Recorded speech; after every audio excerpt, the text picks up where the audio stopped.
열왕기상 17장 말씀부터 봅니다. 8절 말씀부터 그렇게 보도록 하겠습니다. 오늘 오전에는 1절부터 17장 1절부터 8절 1절부터 16절 말씀까지 보았습니다만 오늘 8절부터 16절까지 교독을 하도록 그렇게 하겠습니다. 열왕기상 17장 8절 제가 먼저 읽습니다. 여호와의 말씀이 엘리야에게 임하여 이르시되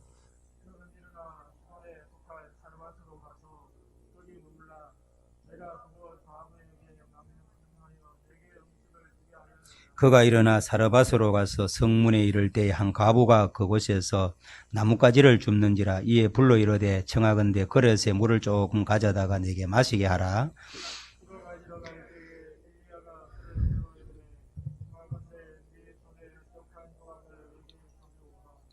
그가 이르되 당신의 하나님 여호와께서 살아계심을 두고 맹세하노니 나는 떡이 없고 다만 통에 가루 한 움큼과 병에 기름 조금뿐이라. 내가 나뭇가지를 주어 나뭇가지 둘을 주어다가 나와 내 아들을 위하여 음식을 만들어 먹고 그 후에는 죽으리라.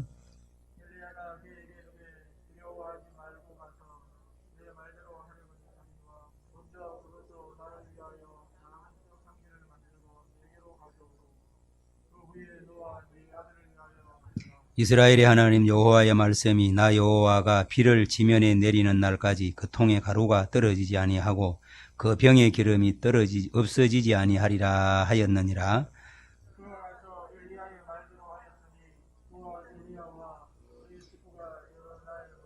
여호와께서 엘리야를 통하여 하신 말씀같이 통에 가루가 떨어지지 아니하고 병의 기름이 없어지지 아니하니라.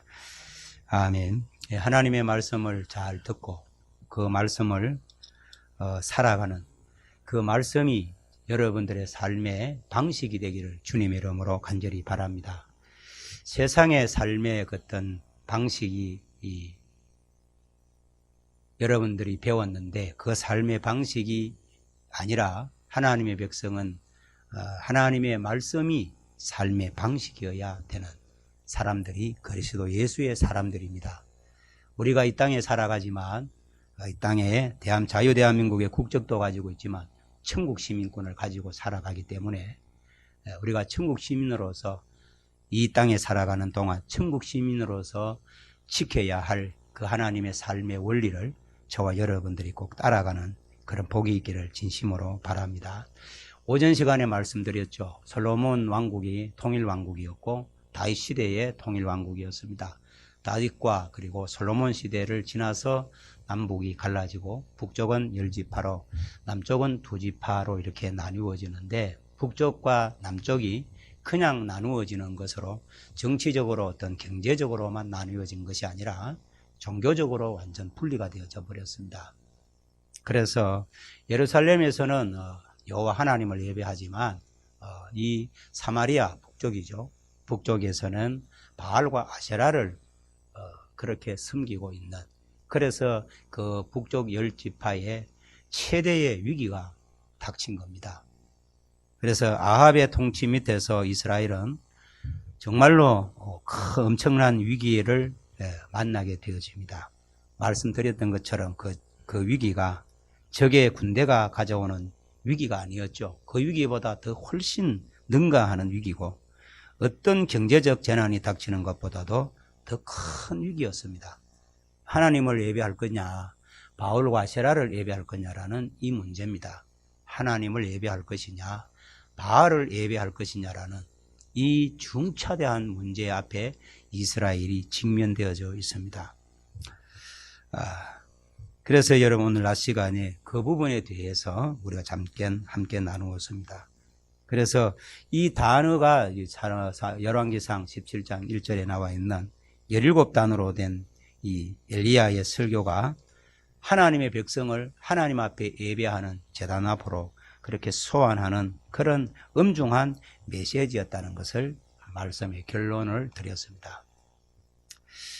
이제 어떻습니까? 이제 이렇게 해서 하나님께서 이렇게 수년 동안 하나님이 말씀하실 때까지 이제 가뭄이 온다는 거죠. 비가 안 내린다는 겁니다.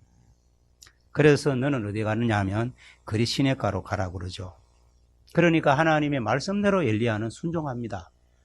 참 저와 여러분도 하나님의 말씀에 좀 순종하는, 하나님의 말씀이 여러분의 삶의 방식이 되기를 정말로 바랍니다. 하나님의 말씀이 여러분의 삶의 방식이어야 되는 겁니다. 그게 하나님의 백성의 삶인 것입니다. 엘리야는 하나님이 말씀하시는 대로 아합하고 이세벨의 보복으로부터 안전하게 피해서 길라앗에 있는 그리 시냇가에 숨었습니다. 하나님 그곳으로 가라고 그랬으니까 말씀대로. 그러니까 엘리야는 자기가 사는 자기 생각이나 세상에서 배운 지식이나 어떤 전통이 저의 삶의 방식이 아니었습니다.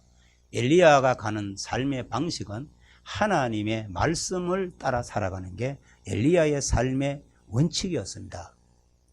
하나님의 사람들은 그렇게 살은 사람들입니다. 그래서 엘리야가 하나님 명령대로 아합과 이세벨의 보복으로부터 안전하게 피해서 길르앗에 있는 그리 시냇가로 가서 숨습니다. 여러분, 아합 왕 부부는 엘리야의 설교가 담고 있는 바알에 대한 신성모독적인 그런 함의를 해독한 뒤에 실제로 엘리야를 찾아 나섭니다. 그러니까 금방 하나님이 선지자가 말할 때 아합은 이렇게 좀 둔해가지고 빨리 못 깨달았는데, 그런데 이세벨 와이프한테 가서 얘기하니까 이세벨이 대반 눈치를 채는 거죠. 그러니까 이 바알을 모독하는 죄라는 거죠.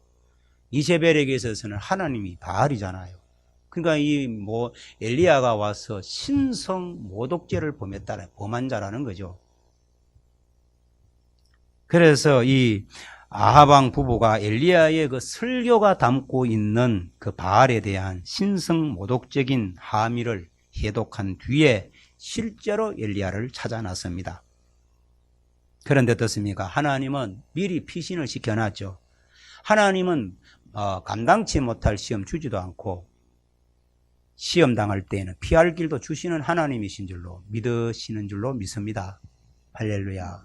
그래서 여러분들이나 저나 맡길 때 여러분 주님이 무슨 능력이 되고 무슨 이래서 맡기는 게 아닙니다. 성경 지난 시간에도 말씀했지만 우리가 다윗 거기에 아둘람 굴에 모였던 사람들은 전부 다가 여러분요 주변에서 밀려 있는 그런 사이드 인생이잖아요. 그런데 그들을 하나님은 통하여서 다윗 왕국을 건설하는 핵심 멤버가 되게 하시는 거죠. 그 주님 앞에 여러분이나 제가 무슨 탁월한 재주나 능력이 있어서 주님 나라에 쓰임 받는다는 생각은 그건 틀린 생각입니다. 능력도 없고 재주도 없지만 하나님이 부르시니까 그 부르심 앞에 아멘 하면 주님은 그 일을 행할 수 있는 힘까지 주시는 줄로 믿으시면 아멘 합시다. 그럼 살아봅시다. 그러면은 사는 게 참 중요한 거죠. 아는 게 참 힘이지만 그 아는 것을 실천할 때 거기에 더 큰 능력이 임하는 것입니다. 그래서 주님의 동생 야고보가 말하죠. 듣기만 하는데 그치지 말고 행하는 자가 되라. 그 행하는 자가 복을 받으리라. 할렐루야. 실천하면 하나님이 복을 주신다는 겁니다. 하나님은 시건치 않으신 줄로 믿습니다. 그래서 이렇게 아합과 이세벨이 알고 나서 이제는 엘리야를 죽이려고 그러겠죠. 그랬는데 이미 엘리야는 피난을 갔습니다. 하나님께서 이미 엘리야를 그리 시냇가로 그렇게 숨겨 놓았습니다.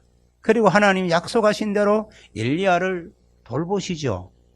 아침마다 까마귀들이 빵과 고기로 된 아침 식사를 날라다 줍니다. 참 기적 아닙니까? 이게 신비스럽게 말할 수 없잖아요. 그리가에 시냇가로 숨어 있으니까 하나님이 아침 저녁으로 어떻습니까? 까마귀를 통하여서 식사를 공개하더라는 거죠. 까마귀들이 빵과 고기로 된 오늘 아침에 우리가 같이 읽었죠. 17장 5절 같이 한번 더 읽어봅시다. 5절과 6절, 17장 5절 6절 하나님의 말씀을 같이 읽겠습니다. 그가 여호와의 말씀과 같이 하여 곧 가서 요단 그리 시냇가에 머물매 까마귀들이 아침에도 떡과 고기를 저녁에도 떡과 고기를 가져왔고 그가 시냇물을 마셨으나. 아멘. 하나님 약속하신 대로 엘리야를 돌보잖아요. 그 하나님이 말씀하시는 대로 그리 시내가로 가라. 그래서 가잖아요. 하나님 말씀하시는 대로 가서 행동하니까 그 행동하니까 하나님이 약속한 대로 하나님은 실천하신다는 거예요. 여러분들이요, 성경 말씀 속에 주라. 이 주기만 하면 하나님이 누르고 흔들어 넘치도록 하여서 안겨주신다고 약속을 하십니다. 그 주는 사람한테는, 베푸는 사람한테는 반드시 하나님은 갚으신다는 겁니다. 하나님이 갚으시고 하나님이 채워주시는 좋으신 우리 아버지십니다. 그러니까 하나님이 약속하신 대로 엘리야를 이렇게 돌보셨습니다. 아침마다입니다. 하루도 한 끼도 안 건너뛰죠. 아침마다 여러분 주부들 밥하는 게 얼마나 수고를 많이 합니까? 목사님 저도 오늘 저녁 오후 설교 마치고 나면 또 다음 주일날 설교 걱정을 또 합니다. 평생을 해와도 걱정이고 주부들도 마찬가지일 겁니다. 평생을 밥을 해왔는데 아침에 뭐 해먹고 점심때는 또 뭐 해먹지 저녁은 또 뭐 해먹지. 아니 그는 제가 가끔 그런 이야기해요. 평생 하는데 그거 뭐 걱정하냐고. 그러면 대받아 가지고는 평생 하는 설교 뭐 또 걱정하느냐고. 각자가 하는 일이 다르니까 그런 이야기를 좀 쉽게 하죠. 웃을 쉽게 하는 것이죠. 그러니까 이게 주부들이 밥하는 거 쉽지 않은데 더군다나요.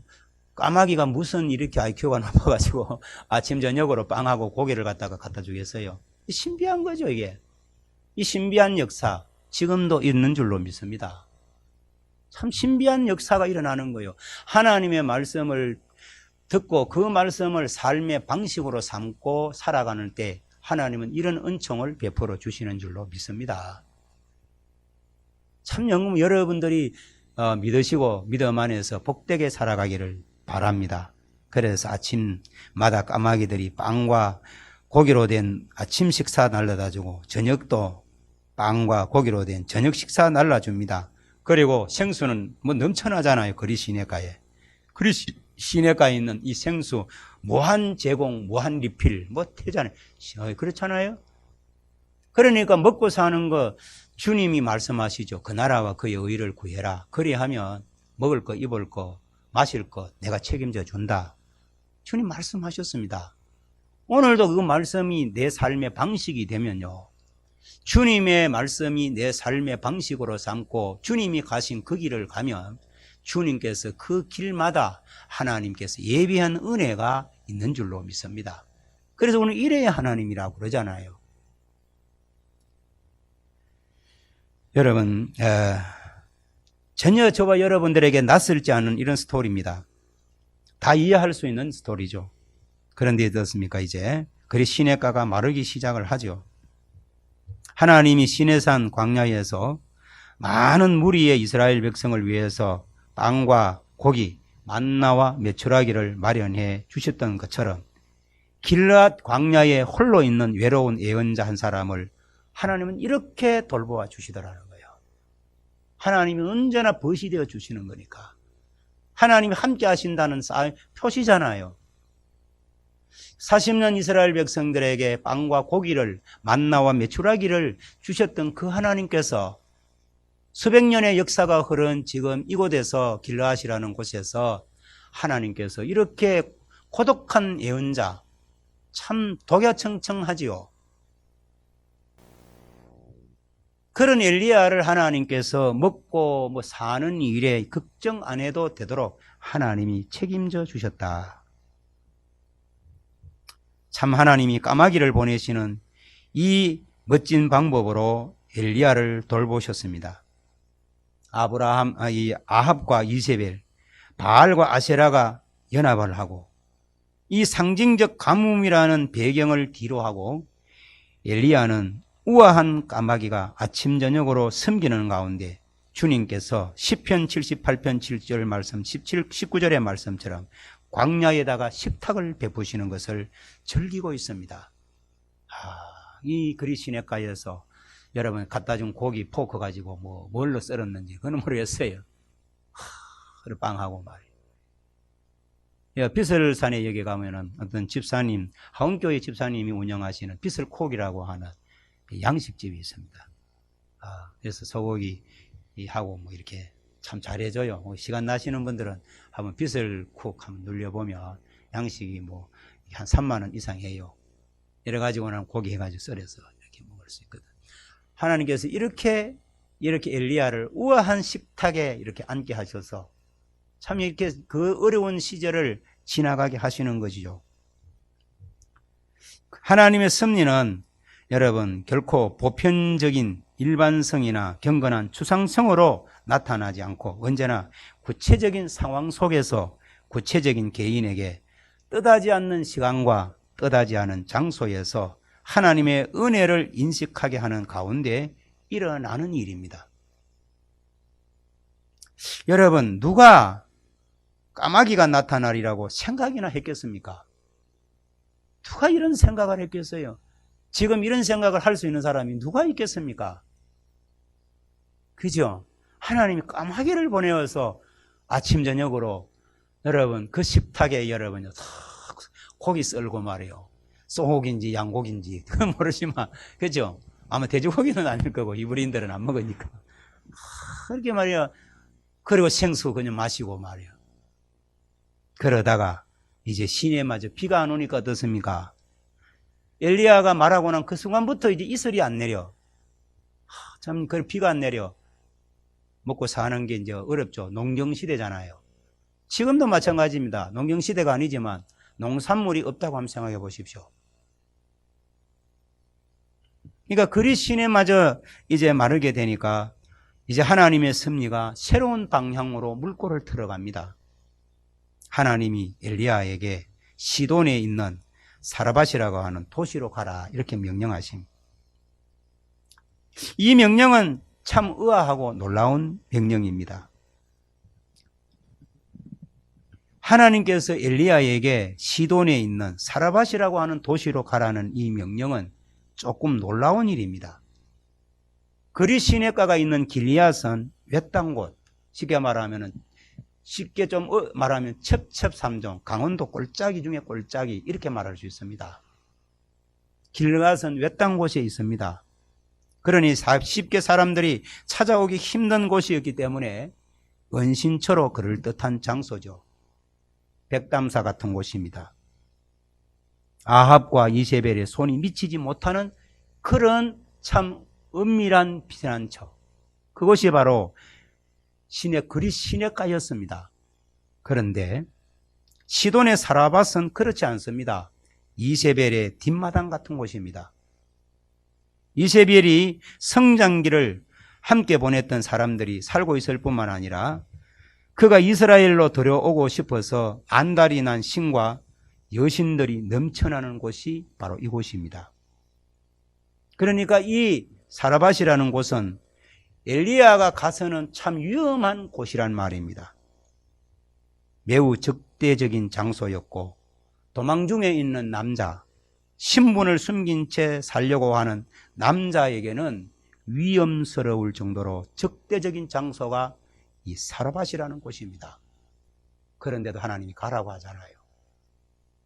근데 오리발 안 내밉니다. 갑니다. 그러니까 엘리야의 삶의 방식은 자기가 생각하고 자기가 배우고 자기가 알고 있는 그것이 엘리야의 삶의 방식이 아닙니다. 엘리야가 가는 길이 그 길이 아니었습니다.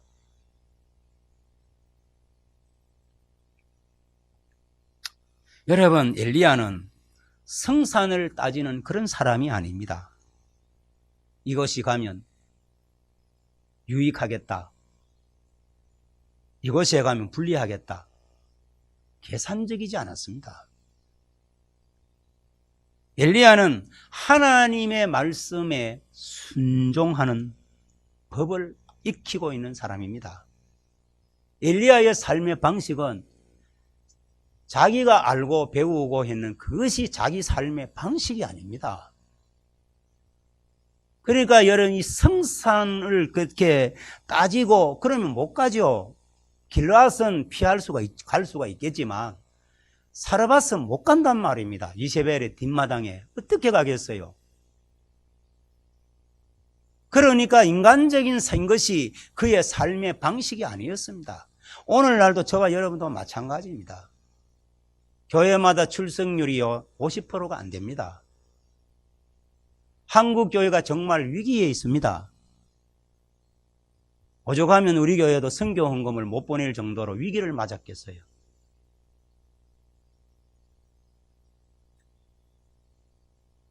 여러분, 지금 교회마다 특히 큰 교회가 지금 굉장히 어려움을 겪고 있습니다. 뭘 행사가 없어가지고 행사를 안 하니까 재정 지출은 조금 여부는 있을는지는 모르지만 심각한 상황에 있습니다. 그런데 어떻습니까? 엘리야가 성산을 따지는 사람 같으면 이 사라밧은 가기 싫은 곳이잖아요. 감 위험한데 말씀드렸잖아요. 적대적인 장소. 지금은 이세벨한테 쫓기고 있는 도망자잖아요. 그래서 신분을 숨긴 채 이렇게 고독하고 외롭게 살아가는 사람이죠. 그러니까 언젠가 한번 3일 저녁에 말씀드렸습니다만은 대중이 가는 편안하지만 멸망으로 가는 넓은 길로 엘리야가 가지를 않았습니다. 좁은 길이지만 그 길이 어려운 길이지만 그것이 생명의 길이기 때문에 그 길을 갔단 말이죠. 주님이 그 길을 가신 거잖아요. 엘리야도 마찬가지였습니다. 성산을 따지는 사람 같으면 이 말씀에 순종하지 못하죠. 그런데 그 명령에, 주님의 명령하시는 그 명령에 순종하는 법을 알았고, 심지어는 그 말씀하시는 것이 이해가 안 되어서도 순종하는 법을 알고 있었습니다. 내가 몰라서 그렇지 내가 이해를 어떻게 다 하겠냔 말이에요. 그러니까 다 이해하고 그게 자기 삶의 방식이잖아요. 자기가 다 이해하고 다 알고 납득이 가고 그건 자기 삶의 방식이라. 하나님의 말씀의 방식이 납득이 되고 이해가 되고 그렇지 않지만 그 길을 가는 사람들이 예언자들이 가는 길이었습니다. 그게 1세기 크리스찬들이 가는 삶의 모양이었습니다. 엘리야는 하나님이 지시하시는 곳으로 가서 이번에는 어떻습니까? 길르앗의 까마귀가 아니고 그보다 더 뜻밖의 섭리인 굶주린 갑으로부터 돌봄을 받게 됩니다. 재벌로부터 도움받는 게 아니라요. 저도 교회에 대해서 교회 한길교회를 섬겼을 뿐만 아니라 몇 교회를 섬기면서 참 빈궁하고 어려운 사람들이 참 잘 아세요. 정말 분에 넘치게 그분의 입장에 보면 분에 넘치는 거예요. 그런데 제가 20살 초창기부터 시작해서 60이 넘는 이날까지 돌아보면 그렇게 한 사람들한테 하나님이 누르고 흔들어 넘치도록 안겨주는 것을 보았습니다. 참 까마귀를 통하여서 하시던 하나님이 섭리의 역사가 이제는 굶어 죽을 판인 굶주린 과부를 통하여서 하나님이 보호를 받도록, 그리시네가에서는 날짐승을 통하여서 하시더니만 이제는 과부를 통하여서 도움받게 합니다. 이 과부 우리 같이 읽었잖아요. 놀랍게도 엘리야에게 자신이 마지막으로 남겨놓은 음식을 줍니다. 할 수 있겠습니까? 남는 거 줄 수는 있죠. 저도 조금만 참으면 되겠다. 그럼 할 수 있습니다. 그런데 목숨하고 달렸어요. 마지막 만찬이잖아요. 마지막 한 번 먹고 나서 모자가 죽을 수밖에 없다고 그러잖아요. 과부가 참 놀랍게도 엘리야에게 자신이 마지막으로 남겨놓은 음식을 공개하죠. 그 음식을 마지막으로 차려서 자기 아들과 함께 먹고 그 뒤에는 같이 굶어 죽으려고 했습니다. 그런데 그거를 달라고 하잖아요.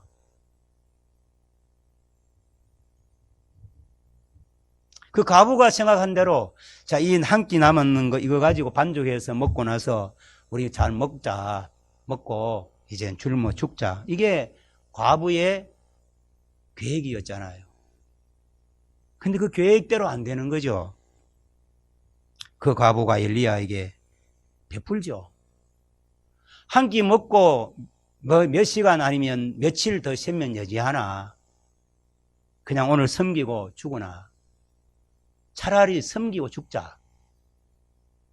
내 배 채우는 것보다 엘리야한테 드리고 좀 더 일찍 죽는 것뿐이다. 참 이렇게 섬기죠. 여러분, 엘리야에게 베푼 손대접은 엘리야의 더 큰 손대접으로 이렇게 변모가 됩니다. 그래서 여러분 꼭 기억하셔야 됩니다. 나눔은 나눔을 낳습니다. 함께 울고요. 정말 함께 울고 함께 웃으면 교회는요, 이런 때에, 이때, 이런 때라도 같이 울고 같이 웃으면 그것이 행복한 것이고, 그렇잖아요. 여러분 성경을 많이 보신 분들은 얼마나 많습니까?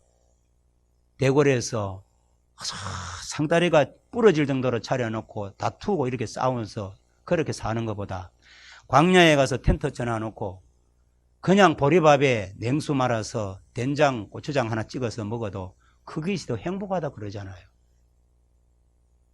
정말 함께 울고 투게더 어게인만 우리가 이 투게더 어게인이 한길교회에 출입하는 현재의 성도들의 삶의 방식이 1년이 되면 한길교회는 부흥합니다. 함께 하는데요.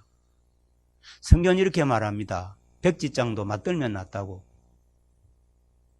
새끼줄도요, 삼겹줄은 쉽게 끊어지지 않는다고. 함께 하는 거 하잖아요. 함께 하면. 나눔이 나눔을 낳습니다. 함께 하면 하나님은 그곳에 시편 133편에 보면 하나님은 거기에 복을 준다 그랬어요. 함께하는 거기에 복을 주시는데 그 복은 영생이라고 기록이 되어져 있습니다. 전부 따르고 제가 오늘 보니까 참 어떻습니까? 가급적이면 청소년들은 수입이 없으니까 그래도 애들 부모님들한테 다 돈 받아서 평일날 가면 식당에 가서 밥도 사 먹고 뭐 간식도 사 먹고 그러잖아요. 근데 주일 예배 드리러 오는데 애들한테 밥 너희들 같이 각자가 돈 내라. 이러기도 그렇고 해서 섬기는 우리 교사로 수요하고 있는 장 집사님한테 이렇게 해서 재정이 모자라면 언제든지 교회 청원을 해서 청소년들한테 예산이 세워져 있으니까 그 범주 안에서 절약해서 먹자.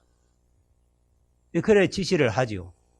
참 배불리 못 먹이고 좋은 거 못 사서 대접을 아이들 먹이지 못해서 마음이 아프죠. 그런데 오늘 보니까 컵라면 가지다가 주먹밥 싸가지고 오셔가지고 이렇게 드시는 젊은 집사님도 계시고 연세 드신 권사님들 같이 앉아서 이렇게 컵라면 뜨신 물 담아서 주먹밥 먹고 그게 함께 하는 겁니다. 그게 살아내야 되는 거예요. 그냥 뭐 구호만 하고 표호만 표하고 그럼 아무 일도 안 일어나죠. 함께 하면 여러분 나눔이 나눔을 낳듯이 함께하는 그곳에 역사가 일어나는 겁니다. 제가 그래서 너무 아름다웠습니다. 제가 그래서 집에 가서 그래 다음 주일날 멸치 이렇게 어떤 데 가보니까 멸치 주먹밥도 팔더라고요. 집에서 할 수 있으면 막 멸치 주먹밥 만들어가지고 나눠가지고 그냥 4명씩 앉아가지고 여기서 먹든 저 바깥에 가서 먹든 그렇게라도 좀 해보면 좋겠다. 이런 얘기까지도 나누었습니다. 여러분, 나눔이 나눔을 낳고요. 작은 것이 큰 것을 낳습니다.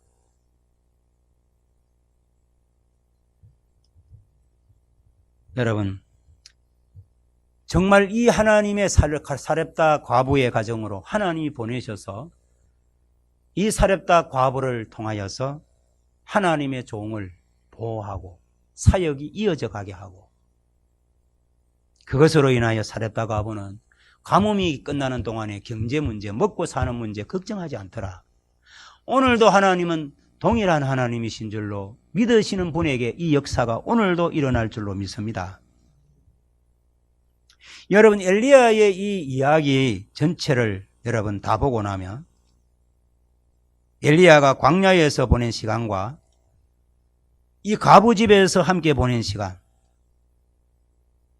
그리고 중요하게 여기는 모든 것에 주변부로부터 밀려났던 엘리야의 특이한 인생이 나중에는 엘리야가 세상의 이목을 받게 될 때 효과적으로 일하기 위한 매우 중요한 의미가 있는 과정이고 근본적으로 필요한 과정이었다는 것을 알게 됩니다. 엘리야는 길르앗 광야의 그리 시내가에서 하나님이 보내신 까마귀를 벗삼아 홀로 지낼 때나 사라밧에 있는 과부의 가난한 집에서 지낼 때나 그는 한결같은 예언자였고, 갈멜산에서 더 큰 명성을 얻게 되는 그때도 그는 한결같은 예언자였습니다. 엘리야는 사람들의 눈에 드러나지 않을 때에나 세상의 주목을 받을 때에나 엘리야는 늘 같은 사람이었습니다. 엘리야가 시냇가에서 까마귀와 함께 얼마나 오랜 시간을 보냈고 과부의 가난한 집에서 얼마 동안 지냈는지 알 수는 없지만은 길게는 3년까지 보냈을 것으로 추정을 할 수가 있습니다. 엘리야가 아합에게 가뭄에 대한 설교를 하고 떠난 시점으로부터 갈멜산에서의 대결을 준비하기 위해서 나타난 시점까지의 시간이 3년이기 때문입니다. 3년 동안 하나님께서 절반으로 나누어도 까마귀를 통하여서, 과부를 통하여서 하나님의 역사는 이어져 가게 하시더라는 거야. 다들 약한 자잖아요. 교회는 강한 자가 필요하겠지만 연약한 자, 개미군단이라는 말이 있잖아요. 주식에도. 그 작은 사람들이 큰 일을 한다는 거야.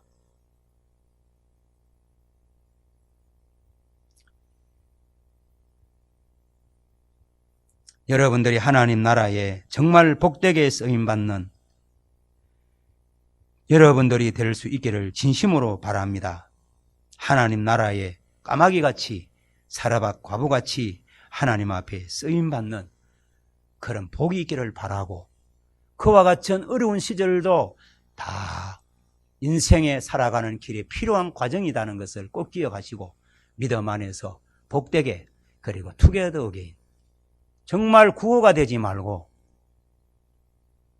정말 이게 표어가 되지 말고 작은 일 하나에서부터 함께하는, 함께 즐거워하고 함께 기뻐하는 공동체가 되기를 진심으로 바랍니다.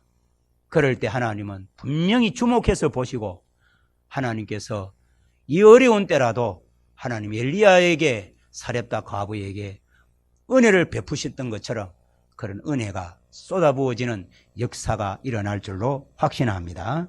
기도하겠습니다.